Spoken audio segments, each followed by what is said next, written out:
The sun beat down mercilessly on the Sunville parking lot, baking the asphalt and making the polished vehicles at the newly purchased luxury motors dealership gleam like mirrors.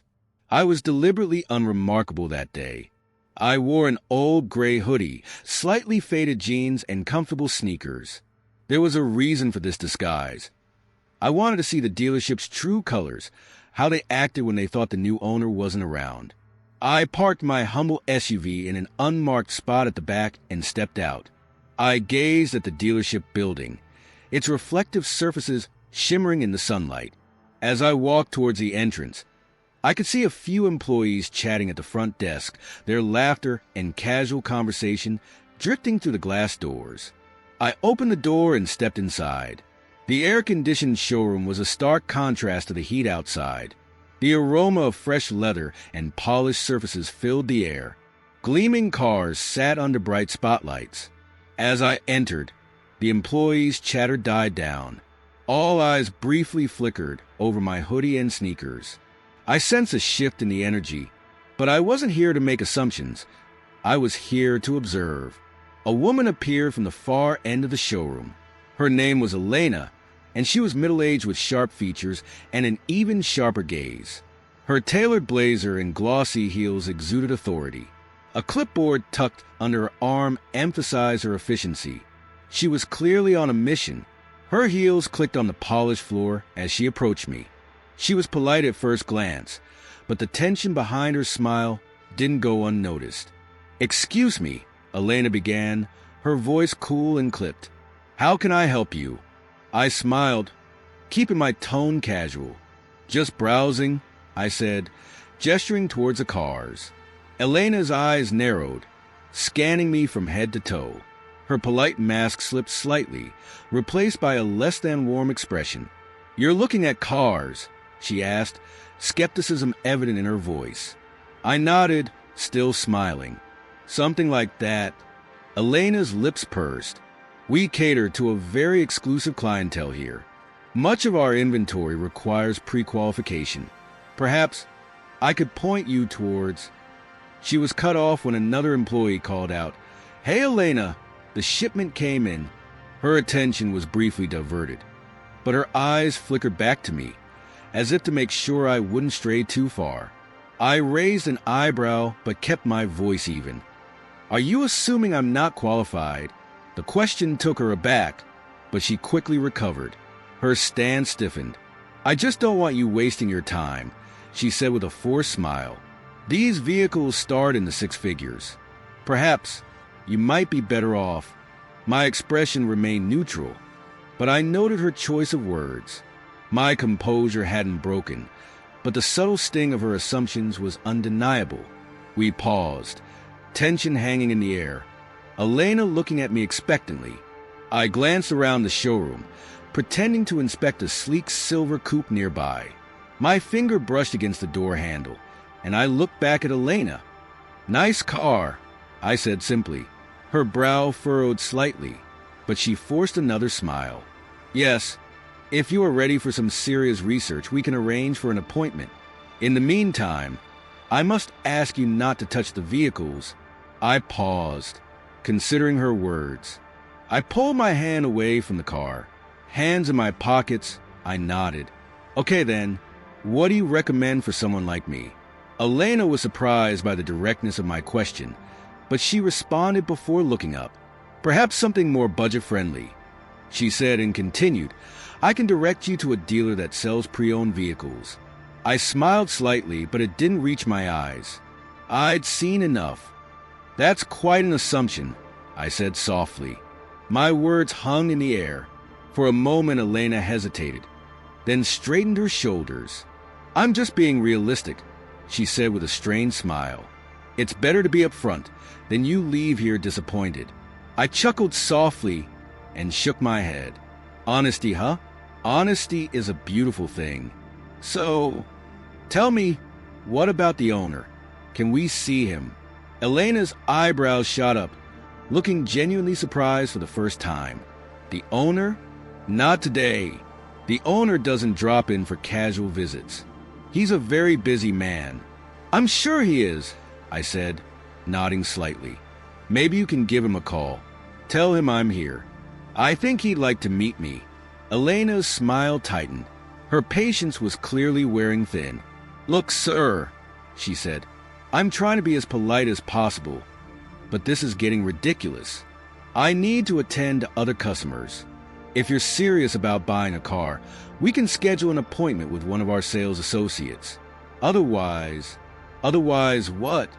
I asked, my tone still calm, but a distinct edge had crept into my voice. Elena's eyes narrowed. Frustration was surfacing. Otherwise, I'm going to have to ask you to leave. The words hung heavy in the air. I stood there for a moment, my eyes locked on hers. The whole showroom seemed to hold its breath. Then, slowly, I reached into my pocket and pulled out my phone. All right, I said. Then I'll make the call. Elena frowned. What are you doing? Just calling the owner, I said. I put the phone to my ear. Won't be long. Elena's confidence faltered. Her discomfort morphed into confusion. Her mouth opened, but she couldn't form a single word. A few employees had stopped what they were doing, their attention glued to the unfolding scene. I held up one finger as if to say, just a second, and then turned slightly and spoke into the phone. Yeah, it's me. I'm at the dealership. Everything's fine, just a small misunderstanding. Can you let them know I'm here? I hung up and put the phone back in my pocket. I turned back to Elena. They'll be here soon, I said simply. Elena stared at me, her mouth slightly agape. Who? Who did you call? I didn't answer right away. Instead, I scanned the showroom. My eyes caught the employees who were watching carefully. I guess we'll find out, I said, almost teasingly. The tension in the room was palpable. There was a weight on everyone. Elena shifted uncomfortably, her nervousness evident. I, on the other hand, stood relaxed next to an SUV, which only heightened the tension. The employees around us whispered, and their gaze was fixed on us, as if not wanting to miss the scene. It was clear that everyone was waiting for something or someone. The sound of the front door opening broke the silence. A sharply dressed man in a navy suit walked in. His polished shoes clicked lightly on the tile floor. His expression was serious but warm. His eyes immediately found mine. Mr. Dogg, the man said, extending his hand as he approached with a broad smile. We shook hands in mutual acknowledgement. A small smile tugged at my lips. Thanks for coming, Vince. I appreciate it. Everyone in the room tensed. Elena's clipboard almost slipped from her hands. Her eyes darted from me to Vince in confusion. Her surprise quickly morphed into visible concern. Wait, Mr. Dogg, she said, her voice trembling. Vince turned towards her. His friendly expression suddenly became more serious and formal. Elena, I see you've met Mr. Dogg. Elena blinked. Her mouth opened and closed, as if searching for the right words. I didn't realize... You didn't realize, Vince stated instead. His voice had a sharper edge. He looked at me, a hint of apology on his face. I hope this hasn't been an ideal welcome. I held up a hand to stop him. It's all right, Vince. I think Elena and I just got off to a rocky start. My voice was calm, but there was a weight to my words that made everyone in the room pay attention. Elena's face had gone pale, and she took a step back, her clipboard clutched to her chest like a lifeline. I'm so sorry, she stammered, her voice barely above a whisper. I didn't know. You didn't know, Vince prompted, his voice still gentle but also firm. That someone like me could own a place like this, that someone like me could belong here. Her eyes widened, and for a moment she was lost for words. I raised my hand to cut her off. It's okay. Elena, really, I said, taking a step closer, lowering my voice so everyone could hear. But let me ask you something. If I wasn't the owner, would you have treated me differently? Would you have shown me the same respect you show someone who walks in wearing a suit and tie? Elena opened her mouth, but no words came out. The silence was deafening. I nodded. As if the silence were an answer, I turned to Vince. "Let's get everyone together in the meeting room. I think it's time we had a little chat about how things are run here." The employees filed into the sleek meeting room. Tension hung in the air. The room, designed to impress with its glass walls and modern furnishings, felt stifling today. Elena took a seat at the back. Her usual confident demeanor was replaced with a nervous silence. I, on the other hand, stood at the head of the table, calm and collected, my presence commanding everyone's attention. Vince stood by the door, arms crossed, his expression unreadable. As the employees settled, the murmuring stopped. "Thank you all for joining me on such short notice." I started to speak, my tone measured but firm. "For those of you who don't know, my name is Snoop Dogg, and I am the new owner of Luxury Motors." A few surprised murmurs went through the staff. Elena sank lower into her chair, avoiding eye contact. "I came in dressed casually today for a reason," I continued, my voice steady. "I wanted to see how this dealership operated when they didn't know I was around. I wanted to experience what it felt like for a potential customer to walk through those doors." I let my words sink in for a moment, then continued. "What I experienced today was disappointing. I was judged by how I looked, not by what I could bring to the table. I don't want to call anyone out specifically, but we need to talk about what this says about this dealership's culture." Elena shifted uncomfortably in her seat, her face flushed. My gaze flickered to her briefly, then back to the group. "This isn't just about me," I said. "It's about everyone who walks through those doors.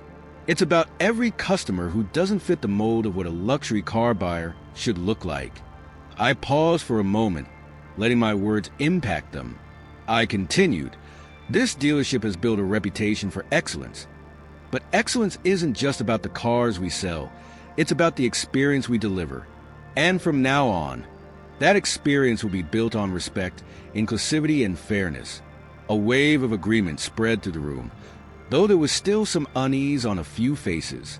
Chris, one of the young salesmen, hesitantly raised his hand. I nodded for him to speak. "Go ahead." "Mr. Dogg," Chris started nervously, "I think most of us try to treat customers fairly, but sometimes it's hard not to make assumptions." I nodded thoughtfully. "I understand that. We all have biases, whether we want to admit it or not. But the point is, just trying to be fair isn't enough. We need to actively challenge those biases. We need to create an environment where everyone feels respected, regardless of how they look, or their background, or anything else." I paused, waiting for my words to sink into their minds. Then I continued, "This dealership has built a reputation for excellence. But excellence isn't just about the cars we sell. It's about the experience we deliver. And from now on, that experience will be built on respect, inclusivity, and fairness." A wave of agreement spread through the room, though on some faces there was still unease. My gaze shifted towards Elena, who was still sitting quietly. "Elena," I said gently but firmly, "I want to give you a chance to speak. Is there anything you'd like to say?" All eyes turned to her. She hesitated. Finally, she spoke in a voice that was barely audible. "I made a mistake," she said, her cheeks flushed. "I misjudged you, and I'm truly sorry for that." I nodded in a way that was unreadable. "Thank you for saying that. Hopefully, this experience will be a reminder, not just to you, but for all of us, because change starts with accountability." I turned back to the group. "Moving forward, we'll be implementing new training programs to make sure this dealership represents the values that I believe in. Every customer deserves respect, without exception. If anyone has a problem with that, now is the time to speak up." The room went silent. The silence was broken by nothing but the hum of the air conditioner.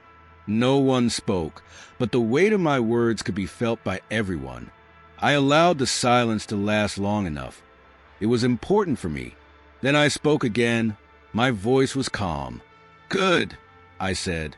"I'm glad to see we're all on the same page. Change is never easy, but it is necessary. And this dealership is going to lead by example. I stepped away from the table, bracing my hands on the edge and leaning forward slightly. Let me make something clear. I didn't come here to belittle anyone. I came here to understand what kind of culture I was inheriting and to learn how we can make it better. My eyes shifted to Elena, who was still sitting quietly at the back. Elena, I said, softening my voice a little, trying to ensure that I wasn't attacking her. You're an experienced manager. You've obviously worked hard to get where you are. But today was a wake-up call for you, and for all of us. Elena lifted her eyes and for the first time met my gaze. I understand, she said. Her voice was shaky but sincere. I was wrong, and I'll do everything I can to make it right. I nodded. I believe in second chances, I said simply, but accountability always comes first. I will have a one-on-one with you to talk about next steps. For now, let's focus on moving forward. I straightened myself, turned my attention back to the team. We're not just selling cars here. We're building trust, forming relationships, and we're representing the standard of excellence. And if that's something you want to be a part of, I'm ready to support you every step of the way. This time a louder, more heartfelt murmur of agreement rippled through the crowd. The employees seemed relieved. The initial tension had been replaced with a newfound sense of purpose. Even Vince, who was quietly standing at the door, nodded in approval. I smiled slightly. Okay then, let's get back to work. And let's not forget, how we treat people matters more than anything we sell. As the employees began to leave the room, I saw that Elena was lingering by the door. She approached me hesitantly. Her hands were twisting nervously. Mr. Dogg, she began. Her voice was low. I just wanted to thank you for giving me the chance to be better. I won't let you down. I looked at her for a moment, then responded, my voice calm. I hope not, Elena. Actions speak louder than words. But I believe people can change if they're willing to try. She nodded, her eyes earnest. I watched her leave. Then I turned to Vince. Let's set up another meeting with the staff next week, I said. I want to make sure everyone knows what's expected. Vince smiled. His respect for me was clear. You got it, boss. As I walked back into the showroom, I looked at the cars. Their gleaming surfaces reflected the afternoon sunlight. I thought of all the work ahead, but for the first time that day, I felt optimistic. This wasn't just about running a dealership. It was about creating something bigger. It was about creating a place where people were judged by their character and not their appearance. And I was ready to lead the way. Later that week, I saw Elena interacting with a new customer with genuine warmth. She was a young artist, casually dressed like me. Now, Elena's demeanor was filled with sincere interest and respect. This was the beginning of the cultural shift that I had envisioned. This small victory made me feel that a more inclusive and respectful luxury motors was indeed possible.